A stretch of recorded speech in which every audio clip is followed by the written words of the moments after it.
artist Sky Chua sa 2024 Southeast Asian Open Trophy sa Pasay.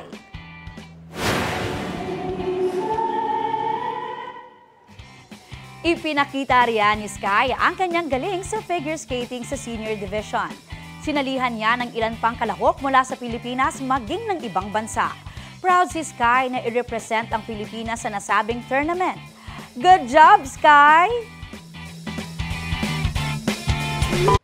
Kapuso, para sa mga maiinit na balita, mag-subscribe sa GMA Integrated News sa YouTube. Sa mga kapuso naman abroad, subaybayan nyo kami sa GMA Pinoy TV at sa www.gmanews.tv.